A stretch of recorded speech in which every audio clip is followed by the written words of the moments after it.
Hello everyone, आप सभी का लीगल ऑनेस्ट चैनल में स्वागत है। दोस्तों, इस वीडियो में बात करेंगे फैक्टम वैलेट का सिद्धांत। ये हिंदू लॉ का बहुत ही इंपॉर्टेंट क्वेश्चन है। नॉर्मली ये प्रीवियस ईयर में पूछे जा चुके हैं। तो चलिए शुरू करते हैं। फैक्टम वैलेट का सिद्धांत क्या कहता है? इस नियम के अनुसार कोई विवाह जो कि हिंदू धर्म शास्त्रों के खिलाफ किया गया हो उसे लीगल मान लिया जाएगा। फैक्टम वैलेट का सिद्धांत रोमन कहावत फैक्टम वैलेट क्वाड फिएरी डब्यूट से उत्पन्न हुआ है, जिसका अनुवाद है, जो नहीं किया जाना चाहिए वह पूरा होने पर वैध हो जाता है।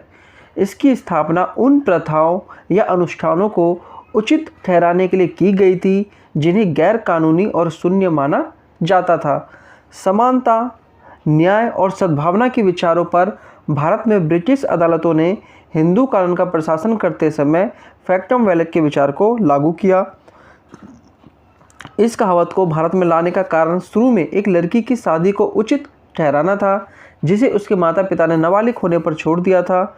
यह अधिनियम तब लागू होता है जब किसी अवयस्क जो कि 18 साल से कम उम्र की लड़की के विवाह का कार्य अधिनियमित रूप से या हिंदू कानून की अवहेलना करते हुए किया और संपन्न हुआ।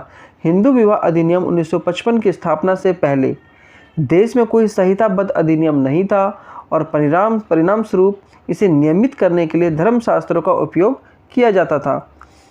धर्मशास्त्र न्यायशास्त्र का एक प्राचीन निकाय है जिसमें पारस्परिक संबंधों मतलब आपसी संबंधों और राज्यों और उसके लोगों के बीच संबंधों से संबंधित निगम शामिल है।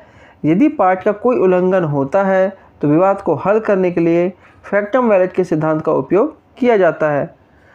फैक्टम वैलेट एक लैटिन शब्द है जिसका अनुवाद है कार्य वैध है। यह एक कानूनी सिद्धांत है जो किसी अधिनियम की वैधता और बाध्यकारी प्रकृति को पहचानता है।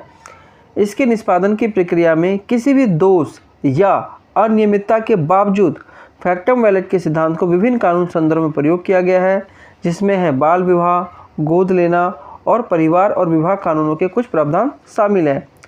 पहले हम देखते हैं बाल विवाह में फैक्टम वैलेट का अनुप्रयोग कैसे।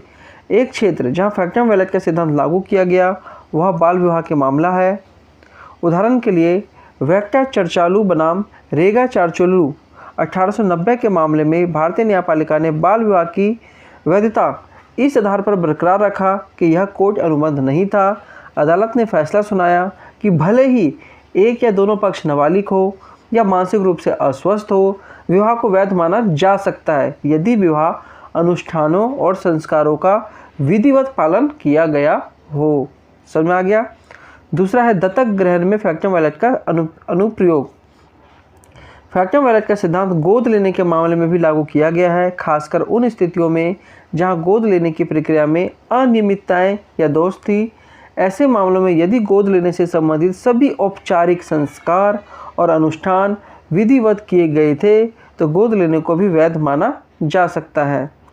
हिंदू विवाह अधिनियम 1955 की धारा 29(1) में आवेदन, इसमें प्रावधान है कि अधिनियम लागू होने से पहले हुआ कोई भी हिंदू विवाह वैध माना जाता है यदि वह विवाह के समय प्रचलित रीति रिवाजों के अनुसार वैध था, तभी वैध माना जाएगा। यह प्रावधान उन विवाहों को भी मान्यता और मान्य करके फैक्टम वैलेट के सिद्धांत को दर्शाता है जो अधिनियम के प्रावधानों का अनुपालन नहीं कर सकते हैं लेकिन उस समय के रीति रिवाजों के तहत वैध माने जाते हों। उदाहरण के लिए यदि किसी हिंदू जोड़े की शादी अधिनियम के लागू होने से पहले हुई थी और वो एक ही गोत्र के थे जिसे अब अधिनियम के अनुसार निषिद्ध माना जाता है तो उनका विवाह अभी भी धारा 2901 के तहत वैध माना जाएगा। तो दोस्तों, यही था फैक्टम वैलेट का सिद्धांत। बहुत इंपॉर्टेंट क्वेश्चन है, ये 4 मार्क्स में या 10 मार्क्स में पूछे जा सकते हैं। अगर दोस्तों वीडियो अच्छा लग रहा है तो वीडियो को लाइक कीजिए, चैनल को सब्सक्राइब कीजिए ताकि आपको और भी नोट्स मैं प्रोवाइड कर सकूं। धन्यवाद।